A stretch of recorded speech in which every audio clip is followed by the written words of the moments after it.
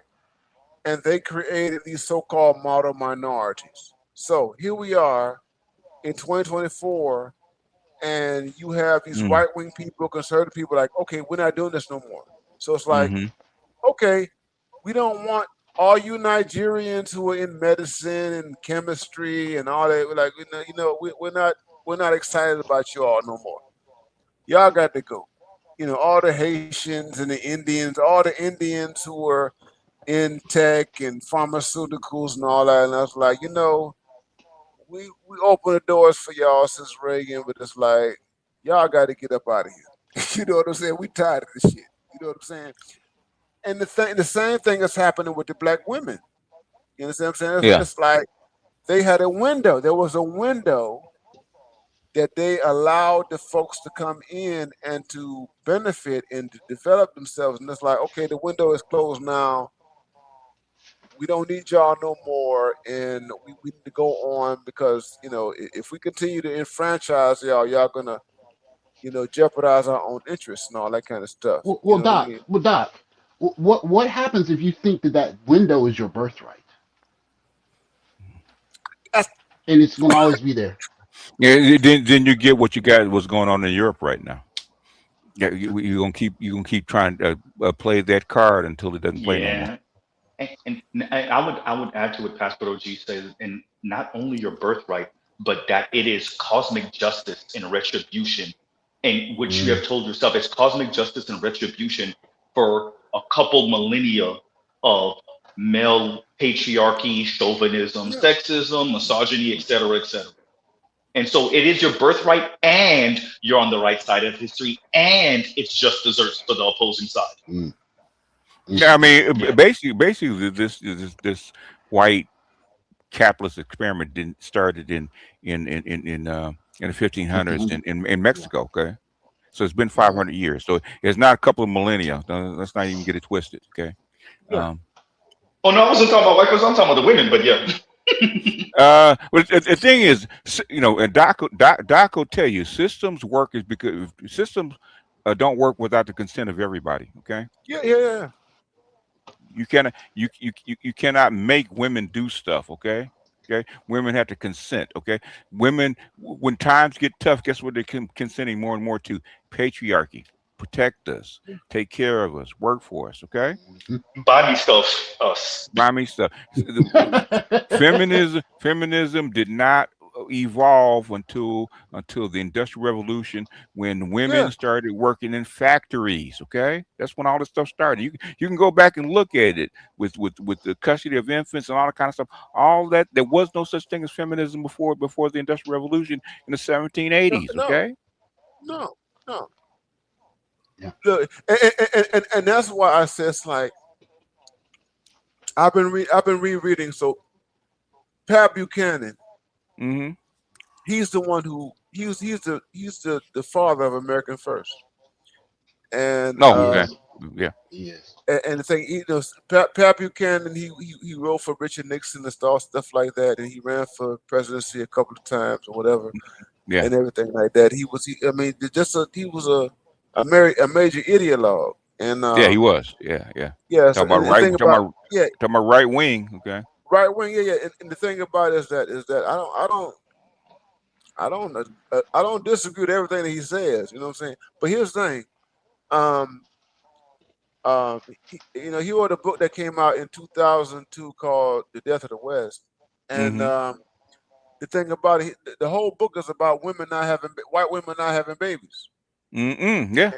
That's what the whole book is about. The whole book is about. So he writes a book called "The Death of the West," and the whole book is about white women not having babies, and it's about the whole book is about feminism, and it's like, and he rails against the independent professional black woman. I'm sorry, the white woman. And it's like, if you can't convince these women to have babies, they're not gonna have babies. Not gonna have babies. You know what I'm saying? They gotta they gotta agree to it. And the thing is that you've convinced the liberal oriented white woman that she don't need to be married and have babies. And I'm like, y'all, you all are screwed. No, because you done told her that she didn't. I mean, you gave her all this stuff. You cannot force her outside of fascism to have babies, and they don't want to have babies, and it's like, it ain't gonna happen. This is mythological. Even the MAGA stuff. That's why I was like, I always laugh at MAGA because I'm like, no, y'all can't get these women. Y'all, if you can't get these white women, you can't get these liberal white women to have babies, that MAGA utopia ain't never gonna happen. You know what I'm saying? It's not gonna happen. Yeah. The women have to agree. The women have to agree to it.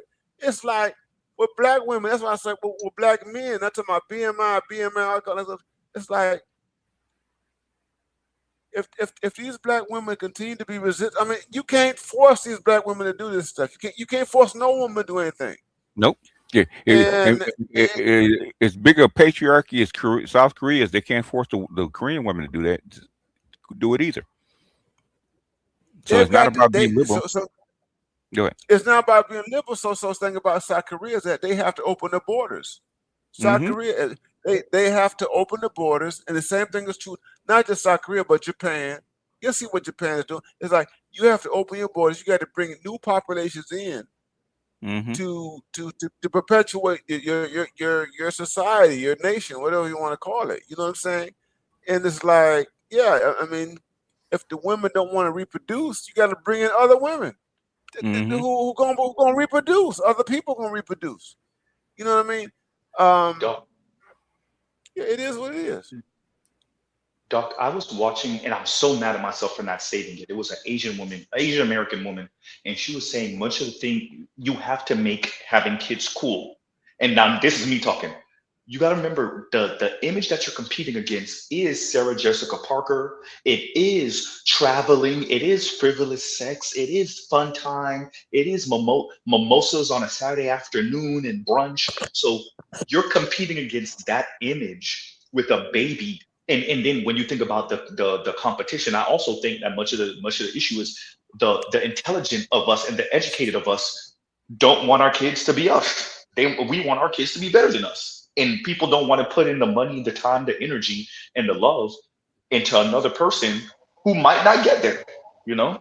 So there's that too. So between the cool factor and the resources and the time, the women are saying, I don't want to do it. I would much rather travel and get stamps in my passport and have fun bedroom fun and be whimsical. And so that's what you're competing against, you know? No, that's what you're being good. So listen, guys. I've been there, but we almost at 3 hours and what have you. yeah. And I know All right, you guys Doc. are there. But listen, Yeah, listen. and support your scholars appreciate- before you go. Y'all. This is rare, so support your scholar, man, because I don't believe in poor righteous teachers. Okay. I appreciate all you guys up here. You guys, I mean, and I'm gonna say this, man. I'm gonna say it again. I'm not blue pill. I'm not purple pill. I'm not red pill. I'm the last pill. And I'm not even gonna. I'm not gonna enunciate. I'm not gonna articulate the last pill. I'm not blue. I'm not purple. I'm not red. I'm the last pill. He who remains. And this is I'm the he who remains. And BGS. Yes, sir. And passport. This is the difficulty I have because I'm in a world right now. I'm getting ready to go. We have classes. We start classes in next week and all that kind of stuff. And I have to teach 18-year-olds and 19-year-olds and stuff like that. You know what I mean? And the people, my colleagues, have an idea of who I am and stuff like that. I have to deal with them on a daily basis. Anyway, the thing is that I have to moderate what I do and what have you, and that's why I can't come out here. I can't come out here every day because I don't want to censor myself. You know what I mean? And I know how YouTube works and social media works and the algorithm and all that kind of stuff. And I got haters. Stephen A. Smith. Let me say this. That woman, Erin Haynes, she said that he was disparaging. She used that word, disparaging. I want you guys to know that word, disparaging, has been used against me. Only once? That word disparaging. I was about to say, only once. Only once? That word disparaging. I got it on print. I want you guys to know that people in the high ups, they put it in print. Ronald Neal said disparaging things about black women. Okay. A tar baby. Okay. This Negro gonna write a book about black men? What? The tar baby. Print. He says disparaging things about black women. Where they publish it at? That's why I'm talking about this stuff right now because I'm like, oh my God. Yeah. When I heard what the NAJB said about Stephen A. Smith and that woman who leads them, and she used the word disparity. I'm like, Oh, good, my God, good. this is the I, same I hope they say that language about. that they used against me. I hope the NBJ says My that about you, career man. using this language, Hey! I hope the and I'm NABJ like, says it about you. So I you hope they do the same thing. I so don't they care at this point because no you know, so they can invite you on to debate them on Yes, C-SPAN yes, or yes, Fox or there whatever. you Okay, go, that's what I want to yeah. see. Okay, and say there you go, there you how go, did Negro how does no name there you Negro get go. up there with them? Yeah, Have some who is? people discussing That's it. That's it. That's it. That's it. between death and jail It's a on a panel. They say spreading all this tar baby spreading all this tar all over us. all of it, all of it, all of it. But anyway, here's the thing. I did this. You guys know, so you know I do this occasionally and everything. Like I'm very careful about how I come out here and stuff like that. But I appreciate all you guys. You know, Oh, can I BGS, say one more Chaos thing before you leave Rage, out? Passport. I think I think Mr. Z. I think all you guys who are here and everything like that. I think Dr. L and I think Dr. Dunbar and all that kind of stuff. You know what I mean? I do this for the love because I know that we have a lot at stake in all of this, and I really believe that we need to break. I am committed to breaking the control of the Gynocracy on black males, Me. black men, and yeah, these people, these people have not. They don't deserve to control us and our voices and all that kind of stuff. And it's like, yeah, I will fight them. You know, I will fight the the white. I will fight the black gynocracy. I will fight the white gynocracy. Yeah. And then the thing about it is, I would tell, like, no, we talking about I'm a wolf and all that kind of stuff. I said, yeah, you white. And I said this in my last video. Yeah, you white women are wrong. And I'm not afraid. I'm not afraid of a white woman. And I'm not afraid to tell a white woman to kick rocks and kiss my ass. I'll tell her that straight up. I'm like, no. And I know her relationship with the white male, and I know where she stands. And I know when that alpha white male stands up, she get her ass in line. I know who she is. You understand what I'm saying? When that alpha white male says, "Shut the fuck up," this whole she will shut the fuck up. You Are you are understand you what are I'm you talking about saying? Donald? Are you talking about President Trump? Sounds I'm like it. talking about Trump. Mm-hmm. Trump, he put his foot down and said, "You shut your ass up." Guess what? She shuts up. Shut up. Hey, when Biden We told LC to shut up, guess what she did? she shut up. She shut up. We haven't seen when's the last they had the pink hats, what they call the pussy marches and stuff Oh like yeah, that. the pussy We hat. haven't. Yeah.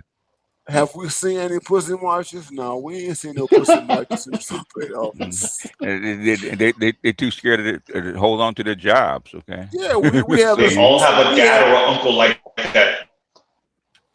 we haven't seen any pink hats since Trump been in office. You know what I'm saying? Because like I mean Rosie O'Donnell, where is she? Mm-hmm. She's in Ireland. I think the Democratic Party imploded so badly that they haven't raised their heads since. That's Yeah, how bad it was. When you have yeah. you got about 10 books out written by Democratic insiders talk about the implosion of the Democratic Party, man. That's how bad it was. That's how. And Naomi Wolf is saying the exact same thing. And she's telling is that in fact, I might clip it. She said that the Democratic Party's two wings of the bird, man, are so in disarray that they can't fly. They can't fly. Can't That's fly. what it is. Hey, But Any, Doc, anyway, Doc, guys, Doc, go ahead. Doc, Passport. real quick. real quick, passport. So two things. One, go on, throw the memberships on your channel. Go on, do that. Go on, turn that setting on. Throw the memberships on the channel, dog. Okay, I Yep. got you. Put the memberships on there. And the other one is I it's got just you have to be able to have a north star that helps you course correct. I mean, if Naomi Wolf can course correct and say I messed up, and you're looking at this landscape and saying, yeah, but I'm special, I deserve to say, dude, like if you're not gonna have a course correction North Star, then you're gonna get blown off course. It's that simple.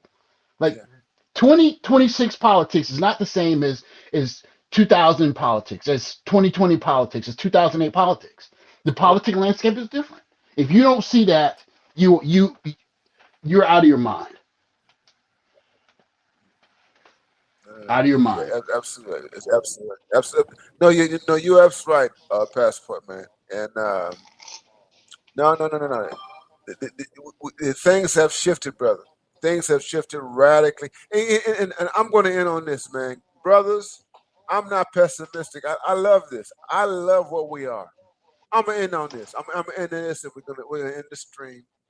I love where black men are right now. Like the thing with Stephen A. Smith, and he was pushing back. And again, I have my own, and you guys can go back at the beginning of the stream. I talked about my own criticism of Stephen A. Smith and everything like that. But the fact that Stephen A. He was like, you know what? I'm not going to be part of, at least right now, today. It is what today is the 18th of August. Stephen A. is like, you know what? I'm not gonna let you punk me, right? And I'm like, yeah, this is how black men. And I don't Should agree with account. everything. Yeah. We're not doing this anymore. We are not doing this anymore. And if you're offended and all this kind of stuff, and it's like, the black female, it's like you need to grow up because these women have been deeply infantilized. They have been relegated to the status of children, and we have to, like, you know what? We're not doing this anymore. Um, if you black women who want to be queens, you have to deal with everything that comes with it. That's it. You just can't sit on the crown and live in glory and not deal with the other side of having power. That is assassinations, mercenaries. Here's the thing: Accountability. accountability. Other black women who are jealous of them, who would try to defrock them. They don't want to talk about that. Resentment, contempt, all that kind of stuff. All the human stuff. Um, that's just the way it is, man. We have a group of childish women, and we have to challenge and debunk and move beyond all their adolescence, and all that nonsense they're into. Anyway, thank you guys for being here, man. Good I'm doc. gonna sign off real soon. Passport OG, Chaos Rain, all you guys who are listening, man. You guys know I'm not here all the time, but I had to come out here today. 3 hours. Y'all chop this up, chop this video up wherever you can. I might not sound coherent. Passport OG, you know how it is, man. I got my Hey, passport. I got drink. my drink right here, and I'm chilling. So hey, passport. I'm gonna tell you this, man. You might have to speed up some of my parts. You know what I mean? Because I might talk too Hey, slow. it's all good, Doc. But Doc, you do your thing. I got you. I got you, I got man. you. I got you. Speed up the parts you need to speed up or whatever. To deal with the slow cadence or whatever. You know what I'm saying? But you know what I'm talking about, passport. I Come on, put the appreciate you. memberships, dog. Membership. Okay, I'll be the first I one. got Go ahead and you. do it. Okay, I'm going to need a membership because the passport. I got you did it. I got memberships. I understand. Yeah. Mm-hmm. Anyway, I'm going to end the stream right here. Thank you guys. I'm going to see you guys real soon, man. Man, y'all know I can't stay away from this stuff, man. Even though I try, but I try to stay away, man. But I can't stay away. I love this You shit too keep much, calling. man. You keep calling me. You keep calling me. It be calling me, man. It be calling me, man. It be calling me, man. You know what Okay, guys, y'all take care, man. I'll see Salute, y'all Doc. soon. Okay, salute to you